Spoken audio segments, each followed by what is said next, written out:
네, 하나님의 은혜로운 뜻에 대해서 마태복음 말씀으로 함께 살펴보고 있습니다.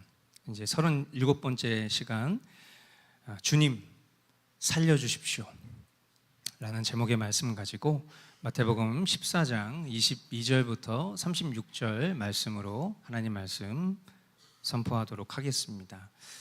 먼저 22절부터 24절까지 말씀 제가 읽겠습니다. 예수께서는 곧 제자들을 재촉하여 배에 태워서 자기보다 먼저 건너편으로 가게 하시고 그동안에 무리를 헤쳐 보내셨다. 무리를 헤쳐 보내신 뒤에 예수께서는 따로 기도하시려고 산에 올라가셨다. 날이 이미 저물었을 때에 예수께서는 홀로 거기에 계셨다.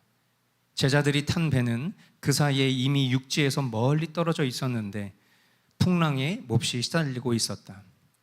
바람이 거슬러서 불어왔기 때문이다. 아멘. 예수님은 오병이어 기적을 경험한 그 무리들을 이제 잘 돌려보내는 그 과정 속에 먼저 제자들을 재촉해서 배를 타고 바다 건너편으로 가게 하셨습니다. 우리가 하나님의 말씀을 또 이 성경 말씀을 읽을 때 그 역사적인 삶의 자리에 가서 그 말씀을 이해하지 않으면 사실은 굉장히 뜬구름 잡는 얘기 같은 내용이 성경일 수 있어요. 여러분, 뭐 이런 얘기 드리면 좀 숭고한 얘기지만 제가 이제 올해 45인데 하루하루가 좀 다른 것 같은 느낌이 듭니다. 우리 어르신들이, 우리 부모님들이 나이 먹어가는 게 피부로 깊이 느껴진다 이런 얘기를 과거에 하실 때 정말 장정한 청년이었을 때는 그런 것들이 그냥 좀 우습게만 들렸는데 저도 이제 하루하루 시간이 지날수록 좀 몸이 쇠약해져 가는 것을 좀 느끼는데 예수님의 이 상황을 한번 생각해 봤어요. 굉장히 많은 사람이죠. 장정만 5천 명 되는 그런 큰 인파에게 오병이어의 기적을 베푸셨어요. 12명의 제자들이 예수님을 도왔지만 일손이 너무나 부족했었던 굉장히 큰 이벤트였는데 그 일을 마쳤을 때 예수님이 어떠셨을까? 우리가 보통 어떤 집회나 어떤 큰 행사를 가면 순서 맡은 어르신들을 굉장히 극빈처럼 대우합니다. 그죠? 그래서 나중에 오고 먼저 갑니다. 그런데 예수님이 지금 보세요. 완전한 인성과 완전한 신성을 가졌다 하시지만 인간의 몸으로 오신 예수님 편에서 이 수많은 무리들을 제자들을 먼저 피곤할 것을 생각해서 보내신 거예요. 그리고 혼자 남아서 그 영혼들을 긍휼히 여기시면서 잘 돌려서 보내는 과정들을 생각해 보면 육신적으로 너무 힘들 것 같아요. 그렇죠? 그냥 예수님이면 먼저 좀 가면 안 됩니까? 그런데 예수님이 다 모두를 먼저 돌려보내시고 나서 뭐 하러 가세요? 기도하러 따로 산에 올라가셨어요. 날이 저물었고 밤 사경, 즉 새벽 늦은 시간까지 산에 홀로 거하시면서 기도하셨을 때 또 한 번 생각을 해보는 거예요. 하나님의 아들이신 예수님이 기도하실 이유가 있습니까? 하나님이시잖아요. 그 예수님이 기도하실 이유가 뭐가 있었을까? 그러나 밤새도록 성부 하나님께 기도하신 것을 통해서 결국 친히 기도의 본을 보여주셨다. 그렇게 생각해 볼 수 있겠죠. 이 말씀을 굳이 성경이 기록하여 오늘 우리에게 읽게 하시고 또 이 시간을 통해서 듣게 하신 이유는 간단합니다. 완전하신 하나님이신 예수님도 이와 같이 기도하셨는데 연약한 존재인 우리가 기도해야 하는 이유를 설명해 주시기 위함일 것입니다. 기도는 살아계신 하나님의 능력을 경험하는 일이고 또 어려울 때 하나님의 위로와 또 힘을 얻는 일이라는 것을 잊지 말아야 될 것입니다. 저와 여러분들이 힘들 때에, 또 우리가 감사하고 기쁠 때에 하나님 앞에 기도하는 자리를 찾는 것만큼 우리의 심령이, 또 우리의 연약한 육신이 나음을 얻는 길은 없을 것임을 이 말씀을 통해서 우리에게 가르쳐 주시기 위함인 것이죠. 제자들이 탄 배는 육지에서 멀리 떠나 바다 한가운데 있습니다. 갈릴리 바다는 우리가 보통 갈릴리 바다 이렇게 부르기도 하고 갈릴리 호수 이렇게 부르는데 엄밀히 말하면 호수죠. 그런데 그 호수가 너무 커서 바다라고 부르는 것입니다. 타원형 형태의 모양을 가지고 있는데 남과 북의 직경이 약 21km 정도 된다고 해요. 대략 지금 우리가 있는 이 지점에서 사당 정도까지의 거리라고 보겠고요. 동서의 지경이 약 11km, 여기서부터 대략 싱가라이시 정도. 그러니까 어림잡아서 그 모양만큼 굉장히 큰 호수가 바로 갈릴리 호수 바다입니다. 그런데 제자들이 탄 배가 이 바다 한가운데에서 거센 바람과 흉흉한 물결로 인해서 어려움을 겪고 있는 상황이죠.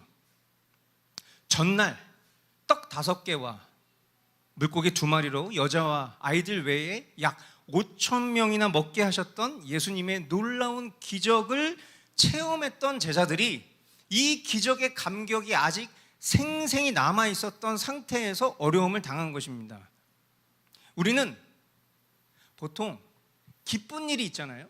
그러면 만사가 다 형통할 것이라고 생각해요. 세상 사람들은요, 안 좋은 일을 겪으면 뭐라고 말하죠?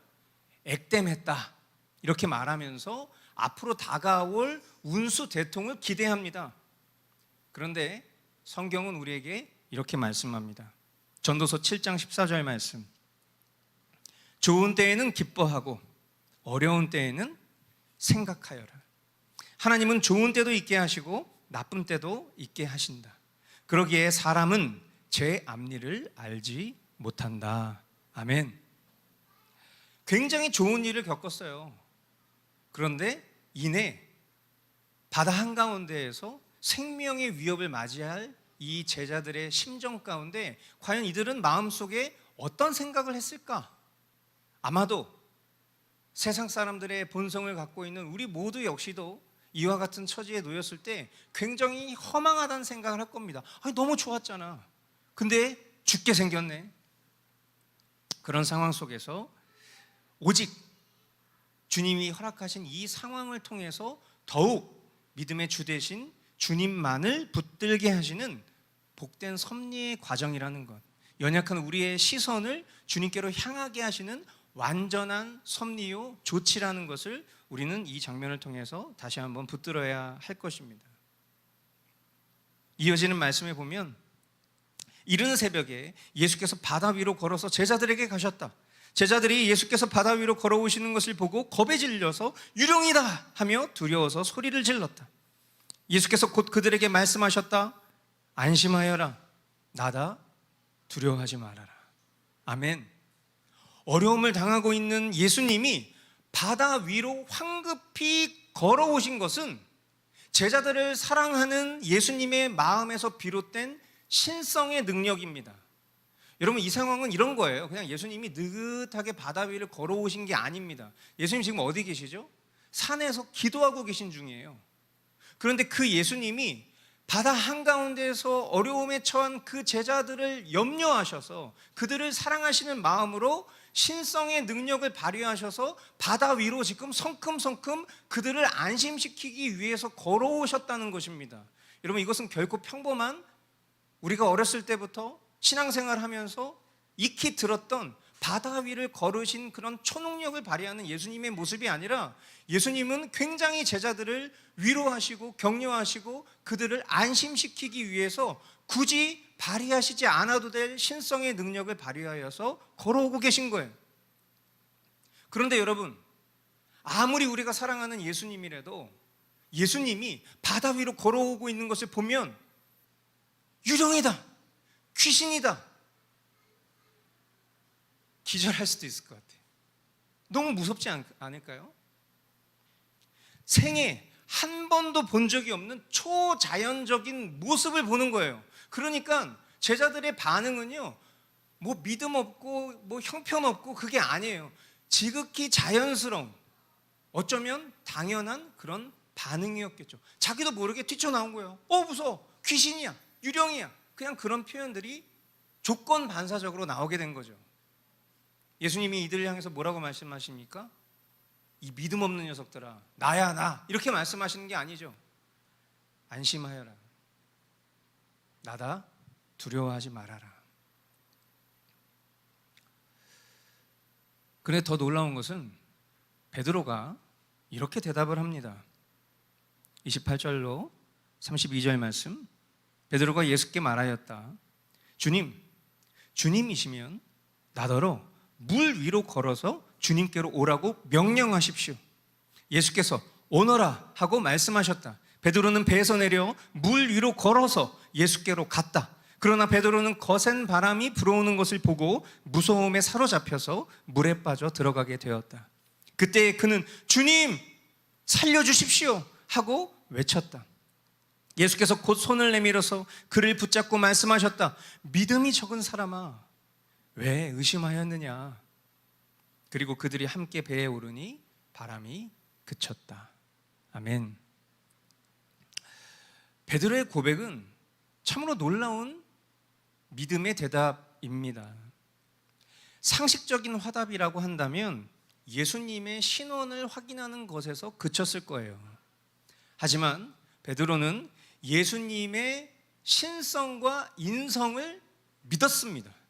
그래서 그는 마땅한, 그러나 우리가 들었을 때는 뜻밖의 화답을 한 거죠. 주님, 주님이시면 나더러 물 위로 걸어서 주님께로 오라고 명하십시오. 예수님 보고 오세요. 예수님이셨군요. 예수님 맞아요? 예수님 얼른 오세요. 이게 아니에요.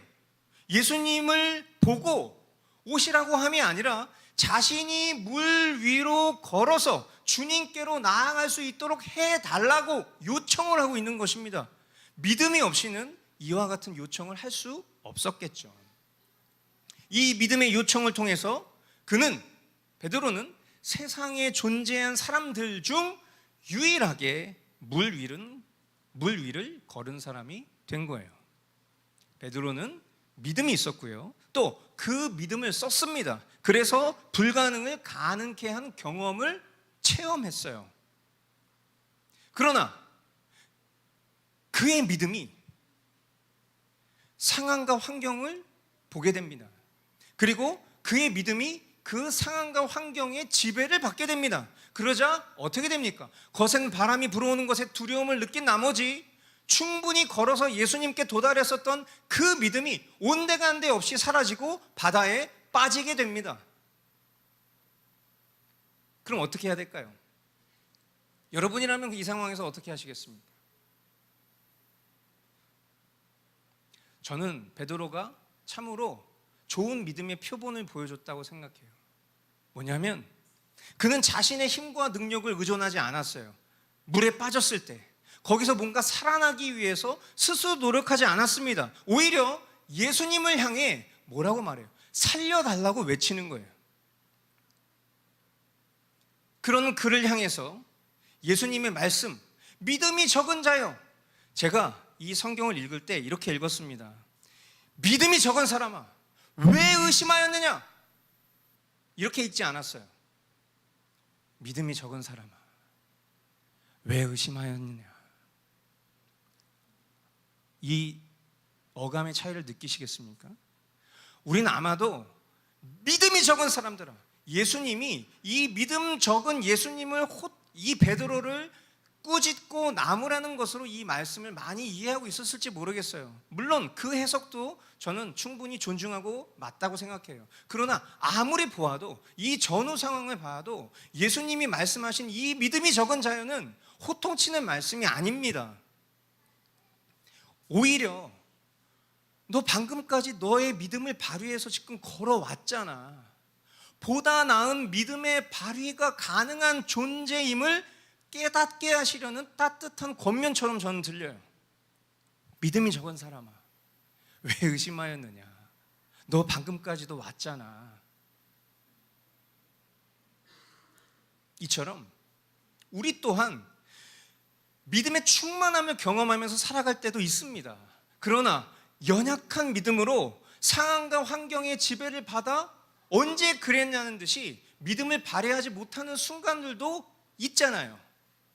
하지만 우리의 연약함을 누구보다 잘 아시는 주님은요, 우리가 허락하신 믿음을 온전히 발휘하기를 원하십니다.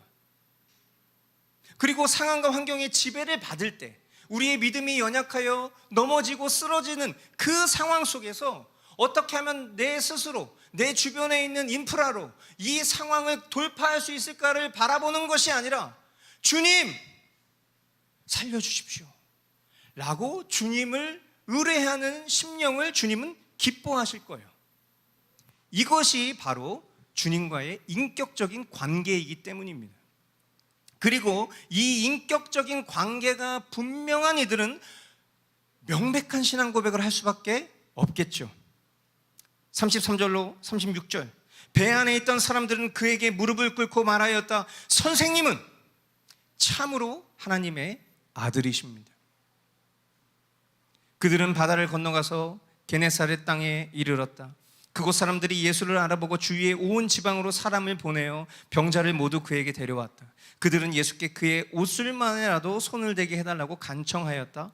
그리고 손을 댄 사람은 모두 나았다. 아멘. 예수님을 하나님의 아들로, 우리 삶을 구원한 구주로 고백하는 것은 여러분 단순한 입술의 고백만으로 되지 않습니다. 인격적인 관계를 말씀드렸죠. 사람과 사람 사이의 신뢰, 이것이 말로 이루어지던가요? 그렇지 않아요. 반복적인 경험, 이 사람과 나와의 경험, 그리고 이 사람과 나와의 교제를 통해서 신뢰가 쌓이는 것입니다. 주님을 향한 고백 또한 말로만 되는 게 아니죠. 인격적인 경험과 교제를 통해서 입증된다는 것을 우리는 잊어서는 안 될 거예요. 이런 것을 야다의 관계라고 하는 것입니다. 인격적인 알매 관계. 주님과의 이런 인격적인 관계가 명확하잖아요. 그러면 어떤 반응이 나오냐면 비록 넘어져도, 비록 실패해도 그것을 망했다라고 생각하지 않습니다. 오히려 어떻게 하죠? 잘 될 때는 주님이 나에게 이런 감사의 시간들을 허락하셨구나, 찬양하면서 주님을 높여 예배하겠지만 잘 되지 않을 때에는 어떻게 하겠어요? 주님을 찾으러 기도하러 나아가겠죠. 살려달라고 외칠 것입니다. 왜냐하면 주님만이 나를 도우실 분, 살리실 분이라는 것을, 유일한 분이라는 것을 믿기 때문이에요. 이게 관계 속에서 쌓인 거예요. 이게 신뢰인 거죠. 이게 참된 믿음의 행위인 것입니다. 그러나 예수님을 믿어도 망하는 순간들이 있어요. 그럴 때 사람들의 눈에 보기에는 그것이 망한 것처럼 보일 수 있습니다. 믿음 없는 눈으로 볼 땐 그렇죠. 하지만 여러분 기억하십시오. 실패가 믿음 없는 것이 아니라 실패 속에서도 주님을 찾지 않는 것이 믿음 없는 것이고 그것이 망한 것입니다. 내가 할 수 없음을 인정하고, 그러나 주님은 하실 수 있다는 것을 믿으면서 연약함과 실패 가운데에도 주님을 향한 그 믿음의 시선을 놓치지 않는 사람이 참된 신자라는 것을 기억하실 수 있게 되기를 바라요. 가끔 기독교 신앙을 오해하게 만드는 기독교 안에 거짓 사상들이 있습니다. 만사 형통이 기독교 신앙의 결과야. 예수님 믿으면 해결되고 성취될 거야. 믿음 없는 행동은 용납될 수 없는 어리석음이야. 이처럼 가르치는 경우들이 더러 있어요. 하지만 그렇던가요?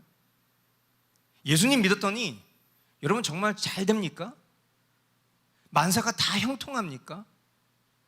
우리의 일상이 언제나 성숙한 믿음의 행위들로만 채워지던가요?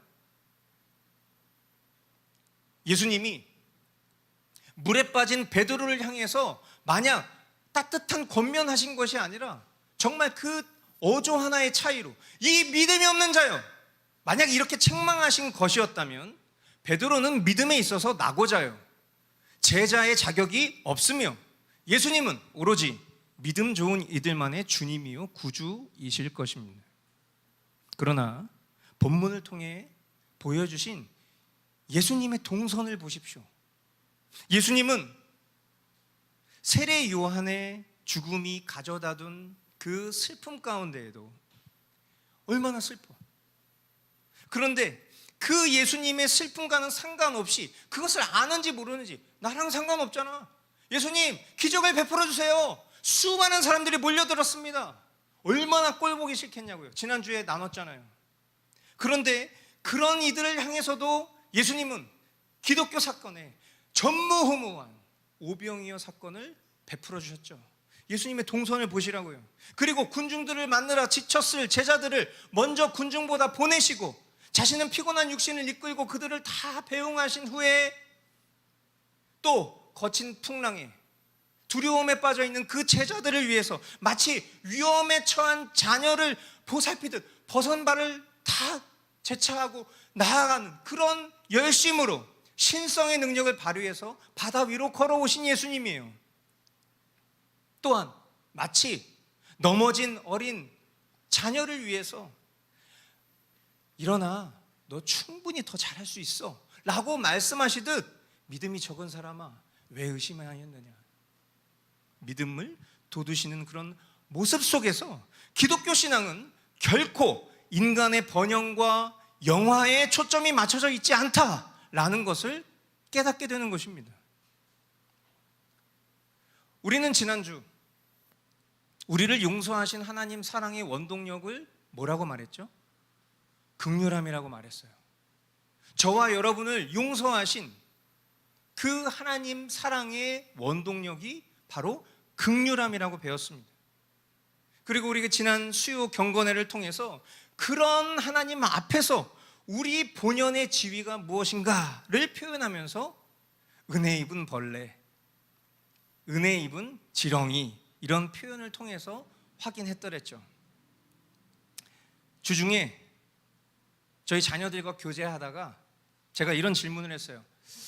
왜 하나님은, 뭐 아시겠지만 우리 주중에 바퀴벌레 막 출몰하고 그래가지고 이제 방역을 하면서 이제 많은 벌레에 대한 묵상을 주님이 하게 하셨는데, 그러다 보니까 뭐 벌레, 쥐, 뭐 이제 이런 거, 우리 어저께 방역하러 오신 분이 쥐가 현재까지는 없는 것 같지만 곧 있을 것 같은 예정입니다, 이렇게 얘기를 하셨어요. 방역업체가 괜히 겁주는 걸 수도 있겠다 생각했는데 제가 눈으로 봤더니 충분합니다, 가능성이 있어요. 그래서 선 조치를 한다는 것이 참 어떤 면에서는 감사한 일이다, 이런 생각을 했는데, 어쨌든 주중에 여러 모양으로 해충에 대해서, 벌레에 대해서 생각을 많이 했다는 거예요. 그러면서 제가 자녀들에게 신학적인 좀 인사이트를 일깨우고자 질문을 한 거예요. 왜 하나님은 해충을 만드셨을까? 완전하신 하나님이, 선하신 하나님이 왜 해충을 만드셨을까? 한번 생각해 보십시오. 하나님 왜 굳이 해충을 만드셨을까요? 그런데 어떤 분이 이렇게 대답을 했습니다. 해충을 보면서 우리 자신이 하나님 앞에 어떤 존재인지 기억하게 하시려고요. 여러분 어떻게 생각하세요? 저는 이 대답이 그 어떤 신학자의 대답보다 탁월한 대답이라고 생각했어요. 왜냐하면 성경이 그렇게 말하고 있기 때문이죠. 로마서 5장 6절로 10절입니다. 우리가 아직 약할 때에 그리스도께서는 제 때에 경건하지 않은 사람을 위하여 죽으셨습니다. 의인을 위해서라도 죽을 사람은 거의 없습니다. 더욱이 선한 사람을 위해서라도 감히 죽을 사람은 드뭅니다. 그러나 우리가 아직 죄인이었을 때에 그리스도께서 우리를 위하여 죽으셨습니다. 이리하여 하나님께서는 우리들에 대한 자기의 사랑을 실증하셨습니다. 그러므로 지금 우리가 그리스도의 피로 의롭게 되었으니 그리스도로 말미암아 하나님의 진노에서 구원을 얻으리라는 것은 더욱 확실합니다. 우리가 하나님의 원수일 때에도 하나님의 아들의 죽으심으로 말미암아 하나님과 화해하게 되었다면 화해한 우리가 하나님의 생명으로 구원을 얻으리라는 것은 더욱더 확실한 일입니다. 아멘. 해충만도 못한 우리의 약함과 반역, 죄성에도 우리를 사랑하셔서 하나뿐인 아들을 내어주신 하나님 아버지의 사랑이 오늘 예수님의 모든 모습 속에 담겨 있어요. 삶 속에 일이 뜻대로 잘 안 풀리고 연약한 내 믿음에 의심이 생기고 낙심되어도 우리 주님이 어떤 분이신지 기억하고 주님께 이렇게 외쳐야 할 줄 믿습니다. 주님, 살려주십시오. 이 외침을 주님은 절대로 외면하실 수가 없습니다. 주님의 그 신성이, 주님의 그 성정이 자녀들의 고백을 외면하실 수 없어요. 예수님의 동선을 여러분 머릿속에 기억하실 수 있게 되길 바라요. 그리고 그것이 어떤 특정 부류를 향한 예수님의 긍휼과 자비의 베푸심이 아니라 오늘 이 자리에 예수님을 참된 구주로 고백하며 그 하나님 사랑을 기대고 의탁하는 이들의 외침에도 동일하게 그 일을 이루실 주님을 믿으실 수 있게 되길 바랍니다. 여러분 한번 따라해 주시겠어요? 주님, 살려주십시오. 날마다 아닙니다. 거기까지. 날마다 이 고백을 우리의 10년 가운데 붙들고 살아갈 수 있게 되길 바라요. 어저께 우리 현덕이랑 승덕이가 교회에 놀러 왔는데 저랑 공룡 놀이를 했습니다. 제가 티라노사우루스 하고 애들이 의자 밑에 숨어 있다가 제가 가면 애들에게 이렇게 가르쳐 줬어요. 주님 살려주십시오라고 해. 그랬더니 애들이 살려주십시오. 제가 도망갔습니다. 그 작은 상황 속에서도 주님께 아뢰면 주님이 너의 기도를 들어주실 거다라는 것을 작은 놀이를 통해서 가르쳐주고 싶었어요. 저와 여러분들이 장성한 어른일지라도 마찬가지입니다. 우리가 주님 앞에 주님 살려주십시오 라고 고백하면 주님 저를 구원해 주십시오 라고 아뢰면 주님은 반드시 우리의 소리를 들으실 것입니다. 의의 길로 생명의 길로 믿음 더하여 주실 우리 주님만 기대합니다. 이 시간 함께 오늘 허락하신 말씀을 우리의 10년 가운데 깊이 돌아보면서 주님 살려주십시오. 오늘 나 자신의 의로움과 어떠함을 기대는 것이 아니라 참되신 완전하신 우리 주님의 그 오른팔을 기대하며 연약하고 또 패역한 죄악 가운데 살아갈 수밖에 없는 이 비참한 죄인의 삶 속에 더욱 주님과의 참된 인격의 관계로 날마다 주님 앞에 기도하며 은혜의 방편을 사용하며 주님 살려주십시오를 몸으로 살아낼 수 있는 그런 우리의 삶이 될 수 있도록 주여 인도하여 주시옵소서. 우리 시간 함께 주님 앞에 말씀 기도로 나아가도록 하겠습니다.